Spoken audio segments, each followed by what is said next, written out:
বাঙালি ব্লগে আপনাদের সব স্বাগত জানাই। তো আমাদের গাড়িটা পরশুদিন করে বনগা থেকে লোড হয়েছিল। তো আমরা যাবো দিল্লি। তো আমাদের রথ ছিল, রথের জন্য আমরা ফেসে গেছিলাম গাড়িটা নিয়ে। আমাদের নবদ্বীপ ব্রিজের ওখানে এত জাম ছিল, সব ইউটিউবে ভিডিও আমাদের আপলোড করা আছে, যারা যারা চ্যানেল নতুন আছে চ্যানেলটি করে সাবস্ক্রাইব। তো আমি এখন কানপুর পার করে চলে এসেছি।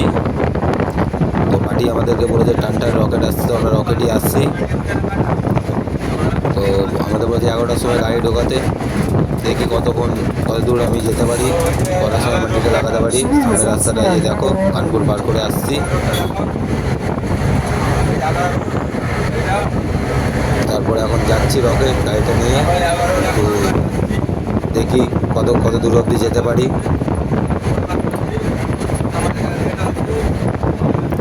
তো পার্টি আমাদেরকে বলেছিল যে তাড়াতাড়ি আসো, রকেট আসো, তোমার আরও ইনাম দেওয়া হবে এক্সট্রা।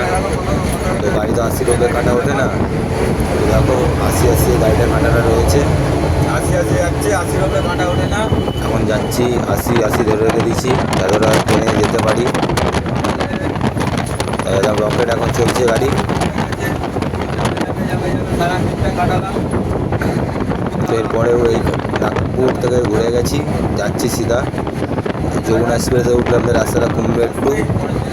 তো এখন দেখি কত দূর অব্দি যেতে পারি। তো আমাদের সাথে অনেক গাড়ি ছিল, সব থেকে গাড়ি থেকে আমাদের গাড়ি সব ফার্স্ট আছে, আরও সব গাড়ি ফেঁসে ছিল, ওদের থেকে ফার্স্ট গাড়ি আমাদের আছে।